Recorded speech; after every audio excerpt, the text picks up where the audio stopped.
আউযু বিল্লাহি মিনাশ শাইতানির রাজিম বিসমিল্লাহির রহমানির রহিম। রব্বি আউযু বিকা মিন হামাযাতিশ শায়াতিন ওয়া আউযু বিকা রব্বি আইয়াহদুরুন।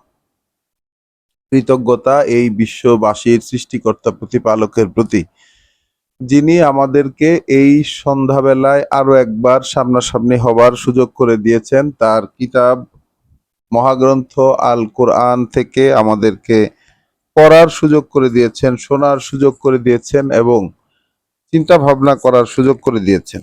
এ এক অপার অনন্ত করুণার উৎস আমাদের প্রতি তার। আমরা ঈমান শব্দটিকে আমাদের এই সান্ধ্যকালীন পাঠে কোরআন মজিদের শুরু থেকে খুঁজে খুঁজে দেখছিলাম এর কোন প্রসঙ্গে আল্লাহ ব্যবহার করেছেন, কোন প্রসঙ্গে আমাদেরকে কি বলতে চেয়েছেন এবং ঈমানের কি কি পাঠ আমাদেরকে তিনি শেখাতে চেয়েছেন। আমরা এর মধ্যে দেখতে দেখতে এসেছি যে কোরআনে ঈমান বলতে যেই বিষয়গুলোকে বোঝাচ্ছে, যে দিকে ইঙ্গিত করছে, যে বিষয়কে বিশ্বাস করার কথা বলছে, বাস্তবে তার সাথে আমরা কি কোনো ডিফারেন্স আছে, বাস্তবে তার সাথে আমাদের কোনো পার্থক্য আছে নাকি আমরা সঠিক পথেই আছি, সেটাই আমরা নির্ণয় পেতে চেষ্টা করছি। এবং এক্ষেত্রে আমরা প্রতিনিয়ত এই বিশ্বজগতের যিনি মালিক, যিনি অধিকর্তা এবং প্রতিপালক এই বিশ্বজগতের, তার কাছে আমরা প্রতিনিয়ত আশ্রয় চাচ্ছি, তার কাছে আমরা প্রতিনিয়ত এর অনুমতি চেয়ে যাচ্ছি। আমাদের এই পড়ায় গত সন্ধ্যার পড়া পর্যন্ত আমরা সূরা আল আনকাবুতের 13 নম্বর আয়াত পর্যন্ত পড়েছিলাম। আমাদের আজকের পড়া শুরু হবে সূরা আল আনকাবুতের 16 নম্বর আয়াত থেকে। তাই এই মুহূর্তে যারা এই পাঠে যারা সামনাসামনি আছেন, যারা দূরে আছেন, যারা দৃশ্যে আছেন এবং অদৃশ্যে আছেন, তাদের সবাইকে আমার পক্ষ থেকে সালাম এবং শুভেচ্ছা জানাই। তাহলে চলুন দেরি না করে শুরু করা যাক আমাদের ঈমান সংক্রান্ত, ঈমান শব্দটিকে ঘিরে যে ধারাবাহিক অনুসন্ধানী পাঠ চলছিল তার আজকের পর্ব। পরম করুণাময় দয়ালু আল্লাহর পরিচয়ে সূরা আল আনকাবুত আয়াত 16। ওয়া ইব্রাহিমা, আর ইব্রাহিম, ইয ক্বালা লিকওমিহি, যখন সে বলেছিল তার গোষ্ঠীর লোকদেরকে, এ'বুদু আল্লাহ, গোলামি করো আল্লাহর, আদেশ মেনে চলো আল্লাহর, ওয়াত্তাকুহু, এবং সচেতন হও তার সম্পর্কে।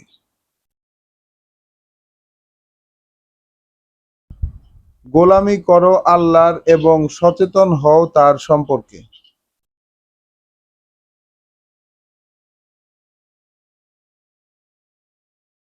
তাহলে ইব্রাহিম আলাইহিস সালামের কথা আল্লাহ বলছেন, তিনি যখন বলছিলেন তার গোষ্ঠীর লোকদেরকে যে গোলামি করো আল্লাহর, অর্থাৎ আদেশ মেনে চলো আল্লাহর, ওয়াত্তাকুহু, এবং তার অসন্তুষ্টি থেকে রক্ষা করো।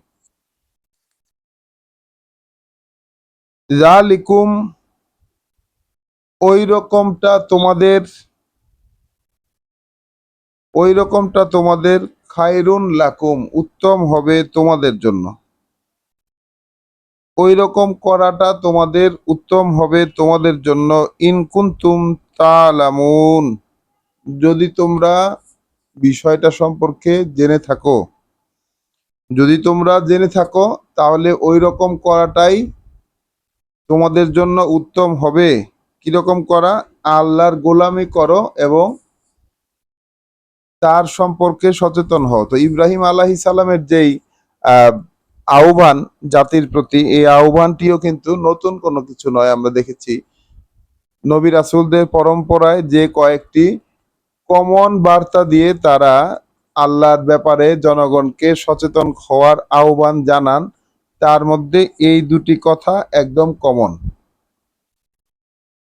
ইন্নামা তা'বুদুনা মিন দুনিল্লাহি আওসানান, কার্যত এই যে যা কিছুর গোলামি তোমরা করছো আল্লাহকে বাদ দিয়ে, আল্লাহকে বাদ দিয়ে যা কিছুর আদেশ মেনে তোমরা চলছো, যা কিছুর গোলামি তোমরা করছো, আওসানান সেগুলো প্রতিমা, ওয়াতাখলুকুনা ইফকান আর তোমরা বানাচ্ছ যত মিথ্যা। মানে তোমরা তাহলে কি দাঁড়ালো, তোমরা গোলামি করছো কিছু প্রতিমার এবং তৈরি করছো তোমরা মিথ্যার। তাহলে প্রতিমার আদেশ মেনে চলা বা প্রতিমাকে পূজা করার যে বিষয়, প্রতিমা পূজা, তাহলে আওসান শব্দটিকে আমরা একটু ডিপলি দেখে নেওয়ার চেষ্টা করব। রয়েল আমাদেরকে আওসান শব্দটা এই ডিকশনারি থেকে স্ক্রিনশট দিও। আওসান শব্দটি সম্পর্কে আমি একটু বলি, সেটা হচ্ছে যে মানুষের তৈরি, নিজেদের হাতের তৈরি, নিজেদের তৈরি নিয়ম কানুন যেগুলোকে মানুষ মান্য করে। তো আওসান বলতে মূলত আমরা মূর্তি বুঝি এবং ইতিহাসে থেকে আমরা বিষয়টিকে মূর্তি পূজা হিসাবে নিলেও এই শব্দটিকে বৃহত্তর মানে অর্থে কেউ যদি দেখতে চায় তাহলে দেখার সুযোগ রয়েছে। প্রতিমা মানে হচ্ছে ইমেজ, ইমেজ যেই জিনিসটা মানুষেরই নিজের তৈরি।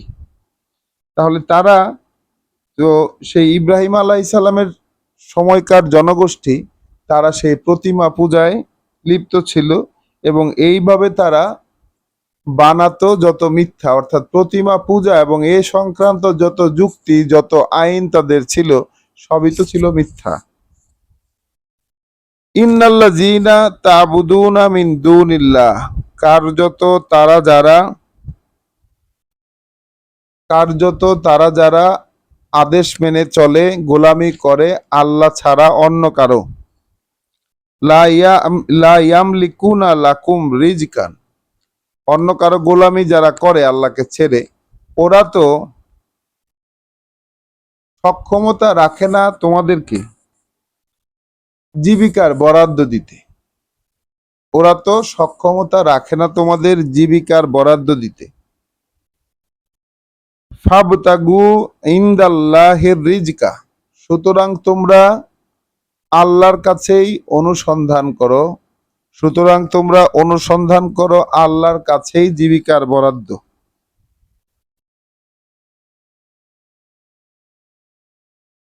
ওয়াবুদুহু, এবং গোলামি করো তার, ওয়াশকুরু লাহু, এবং কৃতজ্ঞ হও তার প্রতি, ইলাইহে তুরজাউন, তার কাছেই তোমাদেরকে ফিরে যেতে হবে, তার কাছেই তোমাদেরকে ফিরিয়ে নিয়ে যাওয়া হবে।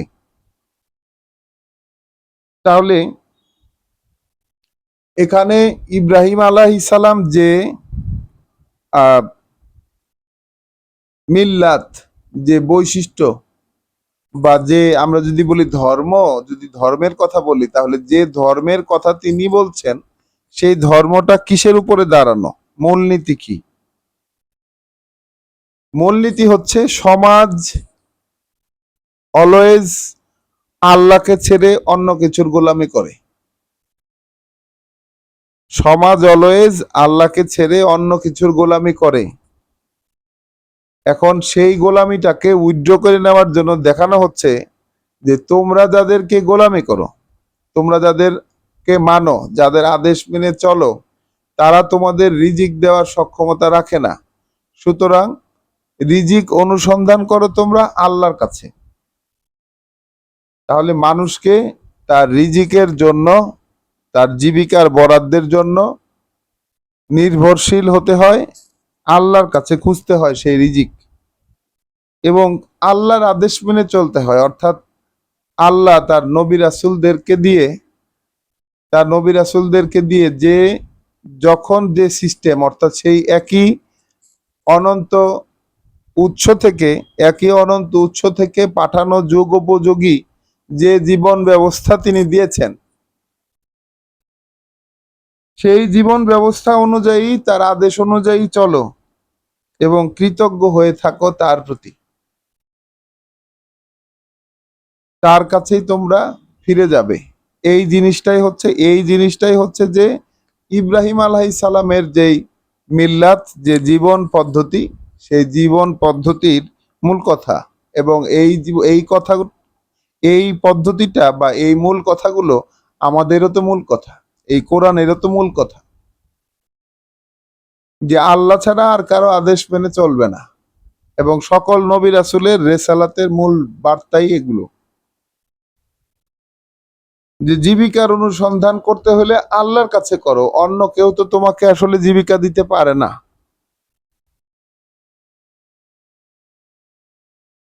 এবং তার গোলামি করার মাধ্যমে তার প্রতি কৃতজ্ঞ হও। ওয়া ইন তুকাজ্জিবু, আর তোমরা যদি প্রত্যাখ্যান করো, তোমরা যদি মেনে না নাও, যদি প্রত্যাখ্যান করো, ফাকাদ কাযযাবা উমামুম মিন ক্বাবলিকুম, তাহলে এটা নিশ্চিত, তোমরা যদি প্রত্যাখ্যান করোই, তাহলে এটা তো নিশ্চিত যে ইতিহাসে প্রত্যাখ্যান করেছে তারাও, যারা ছিল তোমাদের পূর্বে, তোমাদের আগে যারা ছিল তারাও প্রত্যাখ্যান করেছে, ইতিহাসে এটাই। ওয়ামা আলা রাসূলে ইল্লাল বালাগুল মুবিন, আর নয় আমাদের বার্তাবাহকের উপর এছাড়া আর কিছুই, শুধুমাত্র দৃশ্যমান বোধগম্য রূপে পৌঁছে দেওয়া ছাড়া। তাহলে আমাদের বার্তাবাহকের উপর দৃশ্যমান বোধগম্য রূপে পৌঁছে দেয়া ছাড়া আর কোনো দায়িত্ব নেই। আওয়ালাম ইয়ারাও, আওয়ালাম ইয়ারাও, ওরা কি এটা লক্ষ্য করে দেখেনি? কাইফা ইউবদিউল্লাহুল খালকা, কিভাবে সূচনা করেন আল্লাহ সৃষ্টি।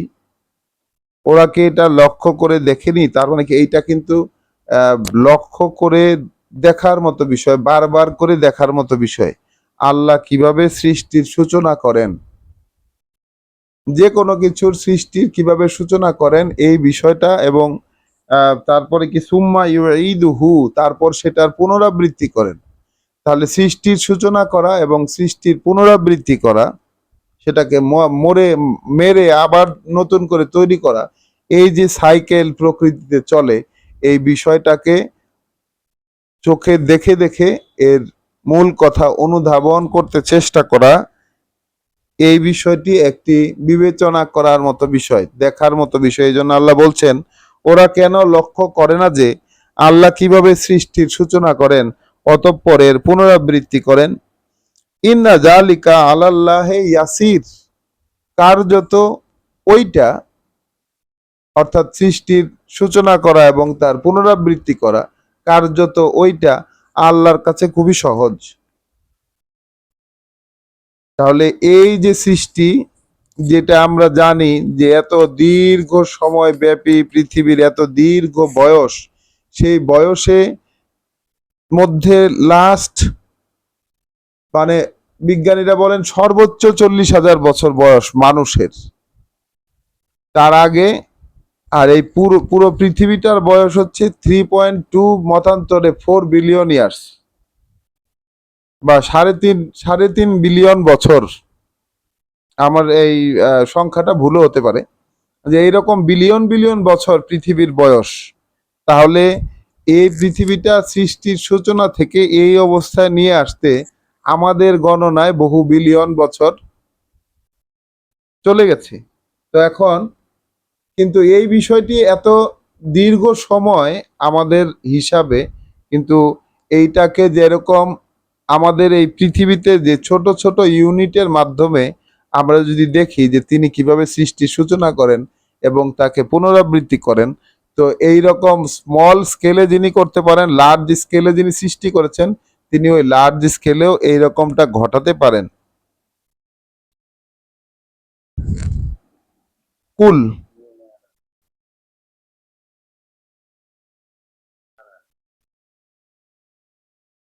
আয়াত 20। কুল সিরু ফিল আরদে, বলো, তুমি বলে দাও, ভ্রমণ করো তোমরা পৃথিবীতে। ফানজুরু মানে এলাকায় দেশে দেশে ভ্রমণ করো। ফানজুরু তাহলে দেখতে পাবে, তারপরে নজর দাও। কাইফা বাদা আল খলকা, কিভাবে তিনি সূচনা করেন, সৃষ্টির।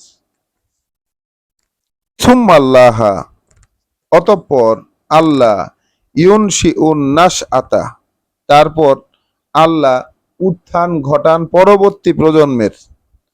নাশ আতাল আখেরা এর মানে উত্থান ঘটান প্রজন্ম যেটা পরবর্তী,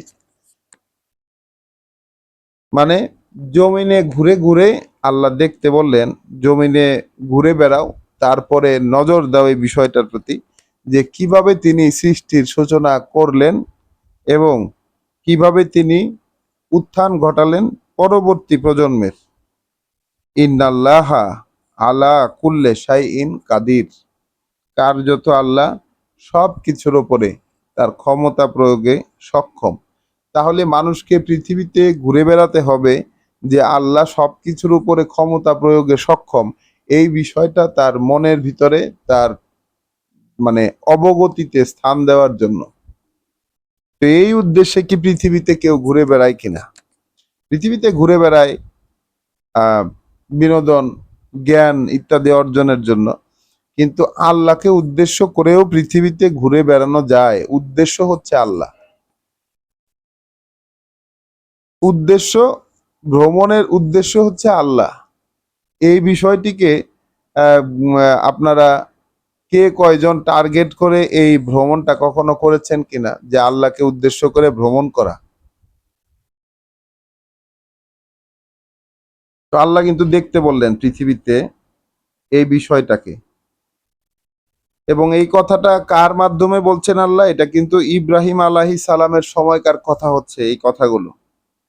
ইউআযিবু মান ইয়াশা, তাহলে ঘুরলে কি দেখতে পাবে, আরো কি দেখতে পাবে? তিনি শাস্তি দেন তাকে, যাকে তিনি ইচ্ছা করেন, বা যে ওই শাস্তিটা পেতে চায়, যে শাস্তি পাওয়ার উপযুক্ত হয় তাকে তিনি শাস্তি দেন। ওয়া ইয়ারহামু মান ইয়াশা, এবং রহমও করেন তাকে যাকে তিনি উপযুক্ত মনে করেন, করুণা করেন তাকে যাকে তিনি উপযুক্ত মনে করেন। ওয়া ইলাইহে তুকলাবুন, এবং তার কাছেই তোমাদেরকে ফিরিয়ে নিয়ে যাওয়া হবে। এগুলো মূলনীতির কথা,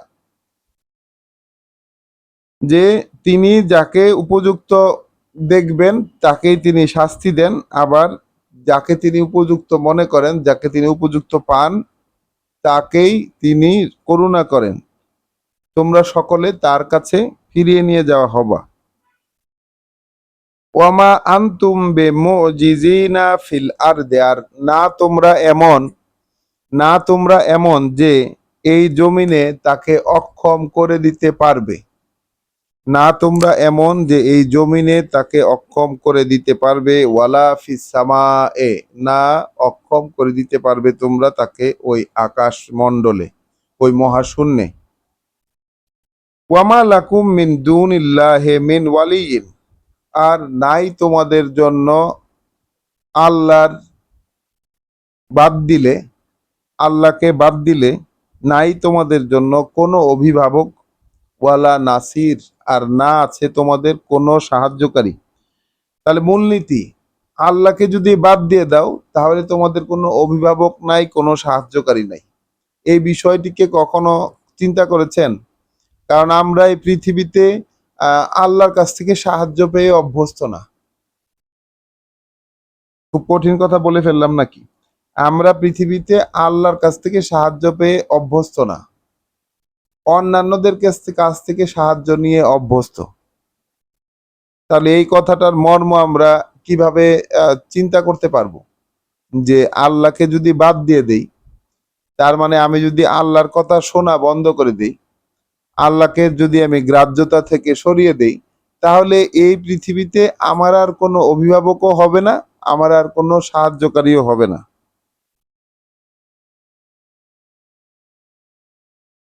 ওয়াল্লাযীনা কাফারু বিআয়াতিল্লাহ, আর যারা অগ্রাহ্য করে, আর তারা যারা অগ্রাহ্য করে আল্লাহর আয়াতকে, ওয়ালিকাইহি, এবং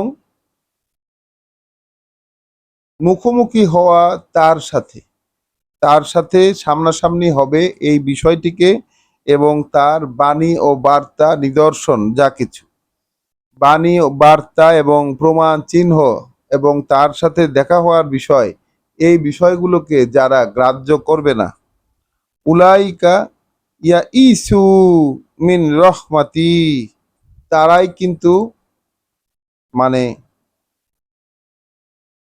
নিরাশ হয়ে গেছে, তারাই এরকম যে নিরাশ হয়ে গেছে তার করুণা থেকে। তাহলে আল্লাহর করুণা থেকে নিরাশ হওয়া মানে কি বোঝায়? যে আল্লাহ করুণা করবেন না, আল্লাহর কোনো এরকম কোনো বিষয় নাই, এই বিষয়গুলোকে যদি গ্রাহ্য কেউ না করে, তাহলেই কেবল সে আল্লাহর কথাগুলোকে এবং আল্লাহর সাথে দেখা হওয়ার যে বিষয়টি, যেটি বলেছেন যে অধিকাংশ মানুষই আসলে এই দেখা হওয়ার বিষয়টাকে গ্রাহ্য করে না, আল্লাহর সাথে দেখা হবে এই বিষয়টাকে সাবজেক্ট হিসাবে নেয় না। এবং আমরা দেখেছি আমাদের জীবনেও আহ, আমাদের যেই জীবন যাপন যেটা আমরা রেখে এসেছি পিছনে, সেখানে আমরা এইরকম কোনো আমাদের কোনো উদ্দেশ্য খুঁজে পাইনি যেখানে আমরা আল্লাহর সাথে দেখা হবে এই বিষয়টিকে উদ্দেশ্য করে আমরা আমাদের জীবনের কোনো কর্ম বা ওইটাকে উদ্দেশ্য করে কোনো কিছু করেছি, বা ওইটাকে কোনো সাবজেক্ট হিসাবে নিয়েছি, একটি ধার্তব্যে নেওয়ার মতো যে আল্লাহর সাথে দেখা হবে আমার, এরকম একটি ইভেন্ট আমার সামনে আসতে যাচ্ছে, সেটাকে উদ্দেশ্য করে কোনো কিছু করা। কারণ আমরা যদি এরকম আমাদের থাকে যে আমাদের প্রধানমন্ত্রীর সাথে দেখা হবে, এরকম কোনো ইভেন্ট প্রধানমন্ত্রীর সাথে সামনাসামনি হবার একটি সম্ভাবনা আছে, তাহলে সেটার জন্য কত প্রস্তুতি নিতে হয়। তো যে কেউ আপনারা যদি কখনো এরকম কোনো অনুষ্ঠানে গিয়ে থাকেন, তাহলে জানবেন যে সেটার জন্য মিনিমাম 1 সপ্তাহ 10 দিন আগে থেকে আনুষ্ঠানিক প্রস্তুতি থাকে। নিজের পরিচয়, তারপর নিজের আহ, মানে বংশগত পরিচয় পর্যন্ত দিয়ে দিতে হয়, এবং আরো কত তথ্য দিতে হয়, এবং সেই জন্য প্রস্তুতি নিতে হয়, এবং প্রস্তুতি নিয়ে নির্দিষ্ট দিনক্ষণে ওই পাস সহকারে তার ওই অনুষ্ঠানে উপস্থিত হতে হয়, যে অনুষ্ঠানে প্রধানমন্ত্রী আসবেন, এইরকম আয়োজন। তাহলে এই বিশ্বজগতের প্রতিপালকের সম্মুখীন হতে হবে, এই বিষয়টি যদি বিশ্বাস করা, এই বিষয়টি বিশ্বাস করা মানে কি, আসলে এই বিষয়টিকে গ্রাহ্য করার মানে হচ্ছে সেই বিষয়ে প্রস্তুতি নেওয়া। এখন আমাদের কি প্রস্তুতি আছে যে আমাদের সৃষ্টিকর্তা প্রতিপালকের সাথে দেখা হবে, এই জন্য প্রতিদিন আমরা একটু একটু করে প্রস্তুতি নিচ্ছি, আমাদের জীবনব্যাপী সেই প্রস্তুতি তো নিব যখন থেকে এই বিশ্বাসটা মনের ভিতরে আসবে যে তার সাথে আমাদের দেখা হওয়ার বিষয় আছে। তাহলে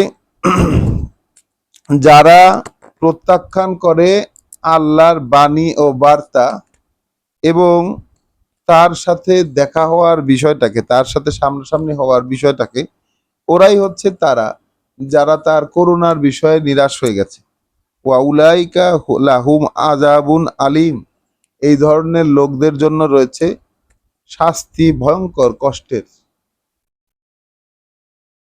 তো এই কথাগুলো ইব্রাহিম আলাইহিস সালাম কিন্তু তার গোষ্ঠীর লোকদেরকে বলছিলেন, যে এই যে এতক্ষণ আমরা যেতটুকু পড়লাম এই বার্তাগুলো ইব্রাহিম আলাইহিস সালাম তার গোষ্ঠীর লোকদেরকে দিচ্ছিলেন। ফামা কানা জাওয়াবা কওমিহি, তো সেই সময় হলো না আর কিছুই জবাব, হলো না আর কিছুই জবাব তার গোষ্ঠীর লোকদের, ইল্লা এছাড়া আর কিছুই, আন কলু যে তারা বলেছে, ইকতুলুহু আও হাররিকুহু, যে মেরে ফেলো ওকে, হত্যা করো ওকে, অথবা পুড়িয়ে মারো তাকে। ফাআনজাহুল্লাহ, অতঃপর উদ্ধার করলেন আল্লাহ তাকে, মিনান্নার, আগুন থেকে। তাহলে ওই যে আহ ধর্মের অবমাননার নামে, যেটাকে আমরা কি ইংরেজিতে কি বলি শব্দটা, ব্লাসফেমি, ব্লাসফেমি, এই ব্যাপারটা কিন্তু যুগে যুগে কালে কালে সব সময় ছিল, ধর্মের অবমাননা। তাই ধর্মের অবমাননার নাম করে যারা এই রকম সহিংসতা করে, এই বিষয়টি এই বিষয়টি একদম শুরু থেকেই ছিল। সে আদমের যে দুই পুত্র, সেখান থেকে শুরু হয়েছে সেই ধর্ম সংক্রান্ত বিরোধ আদমের দুই পুত্র থেকে শুরু হয়েছে। তাহলে সৃষ্টির সূচনা শুরু থেকেই। আর এই ইব্রাহিম আলাইহিসসালাম, নূহ আলাইহিসসালাম, সকল নবী রাসূলের সাথেই আমরা এই ঘটনা দেখি যে ধর্ম অবমাননার জন্য শাস্তির সম্মুখীন হওয়া, বিশেষত এলাকা থেকে বের করে দেওয়া অর্থাৎ নির্বাসনে পাঠানো, তারপরে হচ্ছে পাথর ছুঁড়ে হত্যা করা, তারপরে হচ্ছে আগুনে পুড়িয়ে মারা, তারপরে হচ্ছে শুলে চড়ানো। এই সকল শাস্তি আমরা দেখে থাকি যে যারা আসলে কাফের, তারা এই নবী রাসূল এবং যারাই কিনা বার্তা নিয়ে আসে মানে মানুষের জনগণের কাছে, তাদেরকে এইভাবে শাস্তি দিতে চান। তাহলে অতঃপর জাতির লোকেদের এছাড়া আর কোনো জবাব ছিল না যে তারা বলল একে হত্যা করো কিংবা আগুনে পুড়িয়ে মারো। অতঃপর আল্লাহ উদ্ধার করলেন তাকে আগুন থেকে। ইন্না ফি যালিকা লাআয়াতিন, কার্যত এর মধ্যে রয়েছে নিশ্চিত চিহ্ন, উপকরণ, নিশ্চিত প্রমাণ চিহ্ন, লিকাউমিন ইউমিনুন, সেই সব লোকের জন্য যারা বিশ্বাস করবে, যারা গ্রাহ্য করবে। তো এই ব্যাপারটাকে যদি বিশ্বাস করি, ইব্রাহিম আলাইহিস সালামের এই ঘটনাটাকে আমরা যদি গ্রাহ্য করি, যদি এটা আমাকে গ্রহণ করি, তাহলে এইখানে অবশ্যই প্রমাণ রয়েছে, এখানে আয়াত রয়েছে এই ঘটনার মধ্যে। তাহলে এখানে ঘটনার মধ্যে আয়াত কি? ইব্রাহিম আলাইহিস সালামের অনুসরণ কিন্তু আল্লাহ করতে বলেছেন। তাহলে উনি যে, যদি ধর্মের কথাই বলি, যদি বলি ধর্ম, যদিও ধর্ম শব্দটি আসলে কোরআনের সাথে যায় না, আমরা দেখেছি যে ধর্মে যা আছে কোরআনে তা নেই, কোরআনে যা আছে ধর্মে তা নেই। আর মূলত ধর্ম বলতে বোঝায় সেটাই যেটা মানুষ প্র্যাকটিস করে। তো মানুষের প্র্যাকটিসের মধ্যে কোরআন নেই। আবার কোরআনে যা আছে, মানে মানুষের প্র্যাকটিসে যা আছে ওইটা কোরআনে নেই, আর কোরআনে যা আছে ওইটা প্র্যাকটিসে নেই। দুইটা দুইটা বিপরীত, দুইটা জিনিস। তো ইব্রাহিম আলাইহিস সালাম তার জাতিগোষ্ঠীর প্রতি রেসালাতের যে কথাগুলো বলেছেন, যে প্রথমত তার কাছে জীবিকা অনুসন্ধান করো। জীবিকার উৎস হিসাবে অন্য কোনো কিছুকে যদি মনে করো যে ওইটা আমার জীবিকার উৎস, ওই তার কাছ থেকে আমি জীবিকা পাই বা উমুকটা থেকে আমি জীবিকা পাই, এটা ঠিক হলো না। জীবিকা অনুসন্ধান করো আল্লাহর কাছে, কারণ আর কেউ জীবিকা দেওয়ার সক্ষমতা রাখে না। যাই দেখো না কেন, যেভাবেই বলো না কেন, জীবিকা আসে আল্লাহর পক্ষ থেকে। এবং তার আদেশ মেনে চলো, তার প্রতি কৃতজ্ঞ হয়ে থাকো। তার আদেশ মেনে চলো, তার প্রতি কৃতজ্ঞ হয়ে থাকো, এই হচ্ছে মূলনীতি। যদি তোমরা প্রত্যাখ্যান করো, তাহলে রাসূলের দায়িত্ব শুধুমাত্র পৌঁছে দেওয়া। এর আগেও জাতিগোষ্ঠী প্রত্যাখ্যানই করেছে। তাহলে মানে প্রত্যাখ্যান করার বিপরীতে তাদেরকে টাস্ক হিসাবে দিলেন, বিশ্বাস করার জন্য তাদেরকে টাস্ক হিসাবে দিলেন যে কিভাবে সৃষ্টির সূচনা হয়।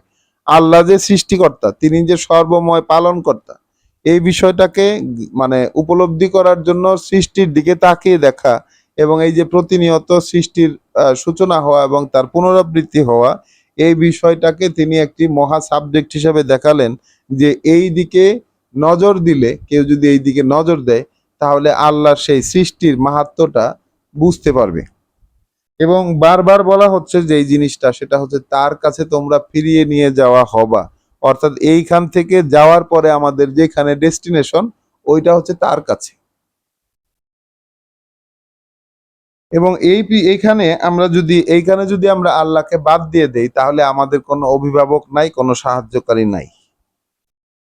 এবং আল্লাহর সাথে সাক্ষাৎ হওয়ার বিষয়টাকে কেউ যদি গ্রাহ্য না করে, আল্লাহর বাণী ও বার্তা যেগুলো নবী রাসূলেরা বলেছেন, সেগুলোকে যদি গ্রাহ্য না করে, যদি গ্রাহ্য না করে, তাহলে তো এইখানে বলতে পারতো, আল্লাহর আয়াত না বলে বলতে পারতো যে ইব্রাহিম যা বলেছে সেগুলো যদি গ্রাহ্য না করে, এখন ইব্রাহিম যা বলছে এগুলো যদি গ্রাহ্য না করে, তাহলে কিন্তু কঠিন শাস্তি তাদেরকে ধরবে, তা কিন্তু বলেন নাই। আল্লাহ বলেছেন আল্লাহর আয়াত এবং তার সাথে দেখা হওয়ার বিষয়টাকে যদি গ্রাহ্য না করে, তাহলে কঠিন শাস্তির সম্মুখীন হবে। আমরা পড়ছি সূরা আল আনকাবুতের আয়াত 16 থেকে আমরা পড়তে পড়তে 24 নম্বর আয়াত পর্যন্ত এসেছি। কারণ আমরা দেখলাম যে লেকৌমিন ইউমিনুন, সেই সকল লোক যারা বিশ্বাস করবে তাদের জন্য এই বৃত্তান্তের মধ্যে, ওই যে ইব্রাহিমের বৃত্তান্তের মধ্যে, যে ইব্রাহিমকে যে আল্লাহ আগুন থেকে উদ্ধার করলেন, যদি ওই বিষয়টাকে, আগুন থেকে উদ্ধার করার বিষয়টাকে আমরা শুনি এবং এটা আমাদের কাছে খুব গল্প, একটা ফ্যান্টাস্টিক, একটা অলৌকিক নিদর্শন বলে মনে হয়, কিন্তু এটাকে আমাদের বাস্তব বলে মনে হয় না বেশিরভাগ সময়। কিন্তু আল্লাহ তার পথে আহ্বানকারী ব্যক্তিদেরকে এবং তাদের সাথে থাকা বিশ্বাসী ব্যক্তিবর্গকে উদ্ধার করবেন চূড়ান্তভাবে, এইটার কিন্তু ওয়াদা দিয়ে রেখেছেন আল্লাহ সব সময়, সকল কালে, সকল যুগে। ওয়াকলা, আর ইব্রাহিম বললেন, ইন্নামা ইত্তাখাজতুম ইন্নামা ইত্তাখাজতুম মিন দুনিল্লাহি আওসানান, এই যা কিছু তোমরা গ্রহণ করেছো আল্লাহকে ছেড়ে, সেগুলো সব মূর্তি, প্রতিমা, বানানো জিনিস। মাওয়াদ্দাতা বাইনিকুম ফিল হায়াতিদ দুনিয়া, এটা আত্মীয়তা তৈরিকারী তোমাদের মধ্যে, মানে আত্মীয়তার বন্ধন তৈরিকারী তোমাদের মধ্যে এই দুনিয়ার, এই পৃথিবীর জীবনে। তাহলে দেখেন ধর্ম জিনিসটা কি, এটাকে ডিফাইন করছেন। ধর্ম জিনিসটা হচ্ছে গোষ্ঠীগত আত্মীয়তার একটা সম্পর্ক তৈরির একটা উপকরণ। মানুষকে একটা ছাতা, একটা আমরেলা, মানে একটা বেজমেন্টের উপরে দাঁড় করানোর জন্য গোষ্ঠীগত যেই আত্মীয়তার সম্পর্ক, এই সম্পর্কটা তৈরি করার জন্য ধর্ম হচ্ছে একটা উপকরণ। ইব্রাহিম আলাইহিস সালাম তাই বলছেন যে তোমরা এই যে যা কিছু মূর্তি টুর্তি পূজা করো, যা কিছু তোমরা গোলামি করো, এগুলা সব মূর্তি, এগুলা সব প্রতিমা, এগুলা সব বানানো জিনিস। এগুলা হচ্ছে তোমাদের মধ্যে নিজেদের মধ্যে যেই আহ নিজেদের মধ্যে যেই সম্পর্ক, সেই সম্পর্ক তৈরির মাধ্যম এই পৃথিবীর জীবনে। সুম্মা ইয়াউমাল কিয়ামাতে, এরপরে এরপরে কিয়ামতের দিন, অর্থাৎ যেদিন আবার সকলে তার সামনে দাঁড়াবে, ইয়াকফুরু বাদুকুম বেবাদিন, তোমরা এই যে এই পূজার মাধ্যমে যে এই প্ল্যাটফর্মের মাধ্যমে যে তোমরা পরস্পরে আত্মীয়তা, পরস্পরের সম্পর্ক তৈরি করেছো, এই যেমন বলে মুসলিমেরা সবাই ভাই, হ্যাঁ, বা অমুক ধর্মের সবাই ভাই, এই যে বলে কথাটা, আদৌ কি এটা মানুষ মানে নাকি? মুসলিমরা একে অপরকে যদি ভাই মনে করতো, যদি সম্পর্কের কথাটা নিজেরা দোহাই দেয়, এটা যদি তারা মনে করতো, তাহলে পৃথিবীতে এরকম থাকতোই না। আসলে এগুলো মুখে বলা কথা, মানে এক প্ল্যাটফর্মের নিচে আসার জন্য কিছু কথা যেগুলো বলা হয়, চিন্তা করে দেখবেন কথাগুলো করা হলেও মানে সত্য কিন্তু। তো কিয়ামতের দিন তোমরা একে অপরকে, এই যে তোমরা আত্মীয়তার সম্পর্ক, এই যে তোমাদের পারস্পরিক সম্পর্ক তৈরির জন্য এই যে তোমরা পূজাকে আশ্রয় আশ্রয় হিসাবে গ্রহণ করেছো, কিয়ামতের দিন যেদিন আবার সকলে দাঁড়াবে আল্লাহর সামনে, সেই দিন তোমরা কিন্তু একে অপরকে অস্বীকার করবে, একে অপরের সাথে সম্পর্ক অস্বীকার করবে। ওয়া ইয়ালানু বাদুকুম বাদা, এবং অভিশাপ দেবে তোমরা একে অপরে, মানে একে অপরকে অভিশাপ দিবে। তাহলে দেখেন যে ধর্মের কারণে, যে কর্মকাণ্ডের সমষ্টির কারণে মানুষের মধ্যে একে অপরের সম্পর্ক তৈরি হচ্ছে, কানেকশন তৈরি হচ্ছে, সেই কানেকশন কিয়ামতের দিন থাকছে না, এবং একে অপরকে এই কানেকশনের কারণেই অভিশাপ দিচ্ছে যে যদি এই কানেকশনটা না থাকতো, এই কারণে এই পূজার কারণে যদি কানেকশন না থাকতো, এই ধর্মের কারণে যদি কানেকশন না থাকতো, এই বইলা একে অপরকে অভিশাপও দিবে। বাস্তবতাটা একটু তাকিয়ে দেখেন, একটু উপলব্ধি করার চেষ্টা করেন। ওয়া কুমুন নার, ঠিকানা তোমাদের আগুন। ওয়া মা লাকুম মিনান নাসিরিন, আর নাই হবে না তোমাদের কোনো সাহায্যকারী। ফা আমানা লাহু লুতুন, তখন এই ভাষণে ঈমান আনলো, তার এই ভাষণে ঈমান আনলো তার প্রতি লূত, বিশ্বাস আনলো, তার কথাগুলোকে মেনে নিল লূত। ওয়াকলা, এবং বলছে, তখন ইব্রাহিম বললেন, ইন্নী মুহাজিরুন ইলা রব্বি, আমি চললাম আমার প্রভুর দিকে, আমি আমার বসতি বিসর্জন করলাম, আমার পূর্বতন অবস্থান ত্যাগ করে চললাম আমার প্রভুর দিকে। ইন্নাহু হুয়াল আজিজুল হাকিম, কার্যত তিনি তো শক্তিমান, সঠিক সিদ্ধান্ত দাতা। তাহলে এখানে জিজ্ঞাসা করা উচিত আমাদের প্রত্যেককে যে প্রভুর দিক ওইটা কোন দিক? এটা কি পূর্ব দিক, না পশ্চিম দিক, না উত্তর দিক, না দক্ষিণ দিক? তাহলে আজিজুল হাকিম পরিচয় দিচ্ছেন এখানে, আজিজুল হাকিম।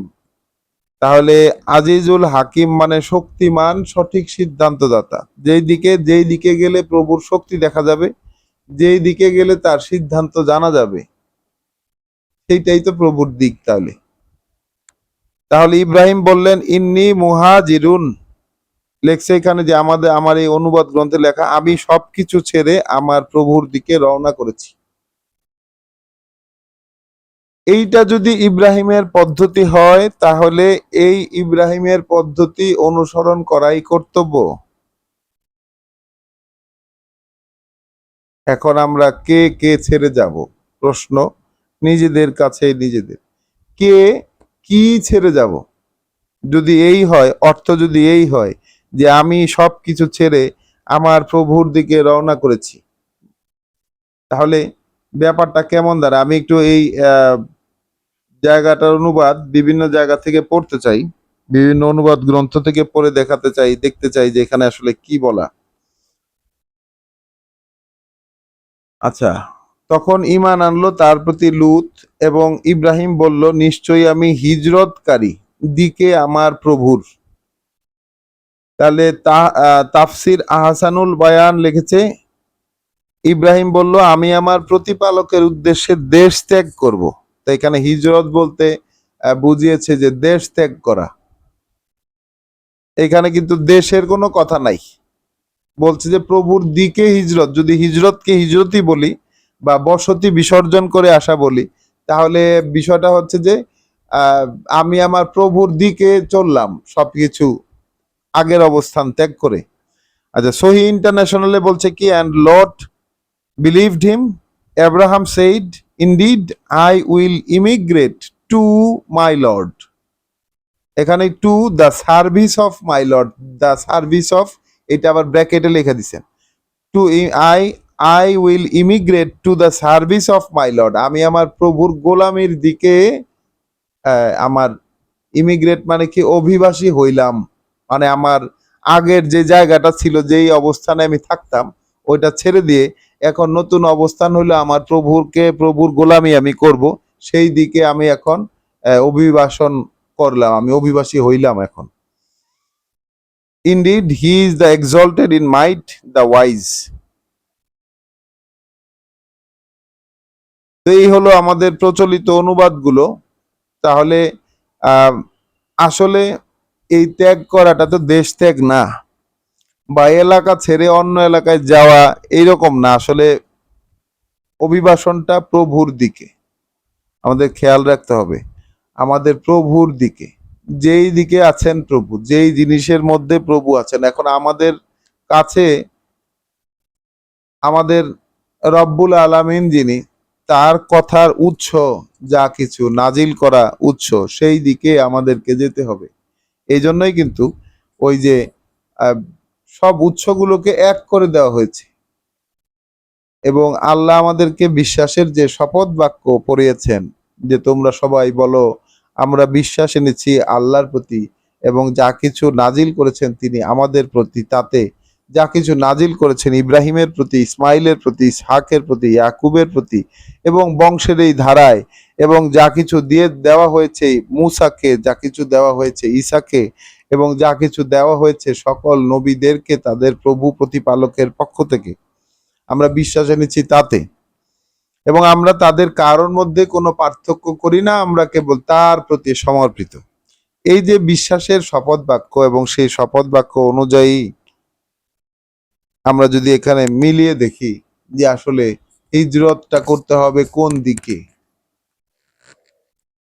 বিশ্বাসের কোন দিকে হিজরত করতে হবে, সেই বসতি বিসর্জন বা পূর্বতন অবস্থান ত্যাগ করা, বিশ্বাসের অবস্থান ত্যাগ করে আমি এখন চললাম আমার প্রভুর দিকে। তিনি নিশ্চিত, তিনি সর্বশক্তিমান, তিনি সঠিক সিদ্ধান্তদাতা। ওয়াহাবনা লাহু ইসহাক, আমরা তাকে দিলাম ইসহাক, ওয়া ইয়াকুব, এবং ইয়াকুবকে না ওয়াজআলনা ফি যুররিয়াতিহি আন-নবুওয়াতা, এবং রাখলাম আমরা তার পরবর্তী বংশধারার মধ্যে নবুয়ত অর্থাৎ কিতাব বলতে পারার যোগ্যতা, ওয়াল কিতাব, এবং রাখলাম আমরা কিতাব, ওয়া আতাইনাহু আজরাহু, এবং দিলাম তাদেরকে তাদের পুরস্কার, ফিদ দুনিয়া, এই পৃথিবীতেই। তাহলে এই পৃথিবীতেই তাদেরকে পুরস্কার দিয়েছেন, এ এক চমৎকার বিষয়। তাহলে পৃথিবীতেও কিন্তু পাওনা রয়েছে, পৃথিবীতে পুরস্কারের পাওনা রয়েছে। ইব্রাহিম আলাইহিস সালামের বংশধারায় আল্লাহ নবুয়ত রেখেছেন, ইব্রাহিমের বংশধারায় আল্লাহ কিতাব রেখেছেন, ইব্রাহিমের বংশধারাকে আল্লাহ বংশধারায় যাদেরকে এরকম নবুয়ত এবং কিতাব দিয়েছেন তাদেরকে তিনি পুরস্কারও দিয়েছেন এই দুনিয়াতে। ওয়াইন্নাহু ফিল আখিরাতে, কার্যত সে, মানে আমরা ইব্রাহিমকে দিয়েছিলাম তার পুরস্কার এই দুনিয়াতেই, এবং কার্যত সে ওই পরকালে লামিনা সলিহীন গণ্য হবে, সলিহীন অর্থাৎ মনোনীত, সঠিক কাজ করতে পারা যেসব লোক, তাদের মধ্যে অন্তর্ভুক্ত হয়ে থাকবে ইব্রাহিম।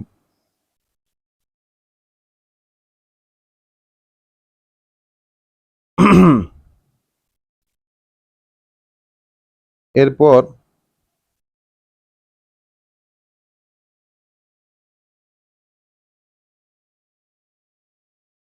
47 নম্বর আয়াতে,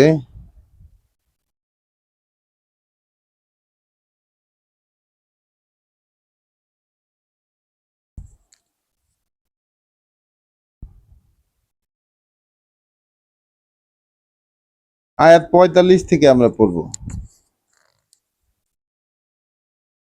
আয়াত 45, সূরা আল আনকাবুত। উতলু,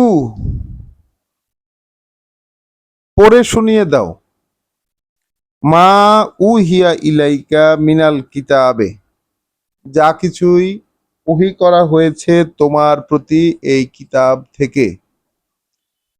আল্লাহর যে কিতাব, সেই কিতাব থেকে, মানে দেখেন ভাষাটা কিরকম, একটা হচ্ছে নাজিল হওয়া, আর একটা হচ্ছে ওহী হওয়া। তাহলে ওহী যখন হয় তখন এটা পূর্ণ হয়, নাজিল হওয়া মানে একটা জিনিস প্রকাশ হওয়া।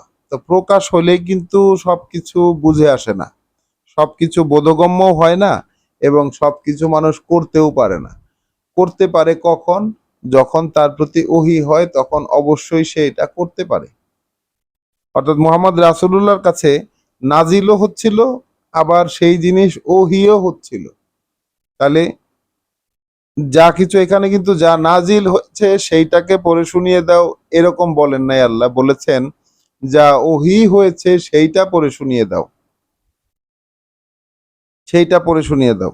এই ক্ষেত্রে আমরা কিন্তু সেই যে 20 নাম্বার সূরায় পড়ে এসেছি, আহ, যেহেতু আল্লাহ উচ্চে ঊর্ধ্বে অবস্থিত প্রকৃত মালিক, কোরআন নিয়ে তাই কোনো তাড়াহুড়া করবে না যে পর্যন্ত না এর ওহী পূর্ণ করে দেওয়া হয়, রায় হিসাবে দিয়ে দেওয়া হয়। তাহলে কোরআন থাকা এক জিনিস, অর্থাৎ পড়তে পারাটা এক জিনিস, এবং এর ওহী পূর্ণ হওয়াটা সেটা আরেকটা জিনিস, আরেকটা ব্যাপার সেটা। তো ওহী যা কিছু হলো, যা কিছু ওহী হলো সেইটা পড়ে পড়ে শুনিয়ে দাও তুমি এই কিতাব থেকে, মানে এই কিতাব থেকে যতটুকু তোমার কাছে ওহী হয়েছে সেইটা তুমি পড়ে শুনিয়ে দাও। ওয়া আকিমিস সলাত, এবং প্রতিষ্ঠা করো, স্থাপন, অনুশীলন করো ওহির সংযোগ। মানে এই যে ওহি পড়ে শুনিয়ে দেওয়ার মাধ্যমে এর সাথে সংযুক্ত করে করো, তুমি ও সংযোগ প্রতিষ্ঠা করো। ইন্না সলাতা, কার্যত এই যে সংযোগ, তানহা আনিল ফাহসা এ, বিরত রাখে, কার্যত এই যে সংযোগ বিরত রাখে যত অশ্লীলতা থেকে, ওয়াল মুনকার, এবং যত বিকৃত কাজ তা থেকে। তাহলে সালাত মানুষকে বিরত রাখে যাবতীয় অশ্লীলতা এবং মন্দ কাজ থেকে। এই কথাটি, এই আয়াতটি এতটা বিখ্যাত একটি আয়াত, আমরা একদম ছোট কাল থেকে প্রাইমারি লেভেল থেকে পড়ে পড়ে এই আয়াতটিকে জেনে জেনে বড় হয়েছি। কিন্তু দুঃখজনক বিষয় হলো সত্য যে বাস্তবে আমরা এর উদাহরণ দেখতে দেখতে বড় হই নাই। আমরা শুনতে শুনতে বড় হয়েছি, পড়তে পড়তে বড় হয়েছি, বাস্তবে দেখতে দেখতে বড় হয়েছে এর উল্টাটা। কারণ আমাদের নামাজ আমাদেরকে মন্দ, অশ্লীলতা এবং মন্দ কর্ম থেকে দূরে রাখতে ব্যর্থ হয়েছে। তাহলে প্রশ্ন ওঠেই এখানে যে আমাদের এই নামাজ কি সালাতের রূপ কিনা, নাকি এটা নষ্ট হয়ে যাওয়া সালাতের রূপ। তা আমরা এখানে যেটা বলছি যে পড়ে শুনিয়ে দাও তুমি যা কিছু ওহী করা হয়েছে তোমার প্রতি এই কিতাব থেকে, আর সংযোগ মানে স্থাপন, অনুশীলন করো ওহীর সেই সংযোগ, কার্যত এই যে সালাত, এই যে সংযোগ স্থাপন, এইটা মানে বিরত রাখে মানুষকে সব অশ্লীলতা থেকে এবং মন্দ কর্ম থেকে, বিকৃত কাজ থেকে। ওয়ালা জিক্রুল্লাহে আকবার, আর এই যে আল্লাহর স্মরণ, আল্লাহর এই যে অবশ্য স্মরণ, এই যে আল্লাহর আলোচনা, এটাই কিন্তু বড়। তাহলে জিক্রুল্লাহ মানে কি, আল্লাহর এই যে উদ্ধৃতি, আল্লাহর এই যে উল্লেখ করা, এই যে সংযোগ স্থাপনের মাধ্যমে আল্লাহর এই যে উল্লেখ হলো, এটা বড় ব্যাপার। আল্লাহর যে জিকির, আল্লাহর যে পাঠ্য, আল্লাহর যে স্মরণ, আল্লাহর যে উল্লেখ, আল্লাহর যে উদ্ধৃতি, আল্লাহর যে আলোচনা, এটা বড় ব্যাপার। তা আল্লাহর আলোচনা কোথা থেকে করব? এই কোরআনের বাইরে কোন জায়গা থেকে আল্লাহর আলোচনা করব? সে আলোচনা কি সত্য হবে নাকি মিথ্যা হবে, তা যাচাই করব কিভাবে? আল্লাহর আলোচনা করতে হলে তো এই কোরআন থেকেই করতে হচ্ছে, এবং যা কিছু ওহী করা হয়েছে রাসূলের প্রতি যা কিছু ওহী করা হয়েছে সেইটা পড়ে শোনানোর মাধ্যমেই তো আসলে আল্লাহকে স্মরণ করা সম্ভব, আল্লাহর উদ্ধৃতি দেওয়া সম্ভব। আল্লাহ বলছেন ওয়ালা জিক্রুল্লাহে আকবার, আল্লাহর এই যে উল্লেখ, উদ্ধৃতি, আলোচনা, এইটাই কিন্তু বড় ব্যাপার।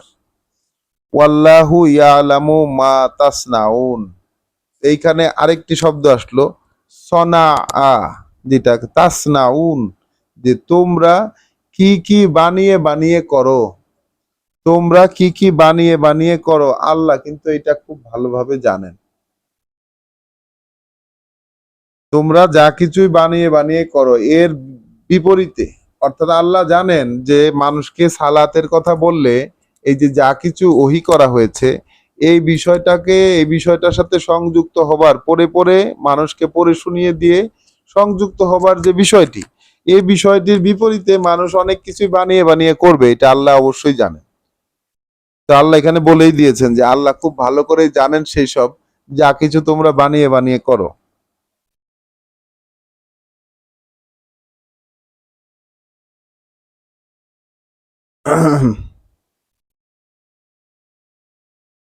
আচ্ছা, ওয়ালা তুজাদিলু আহলাল কিতাবে ইল্লা বিল্লাতি হিয়া আহসান।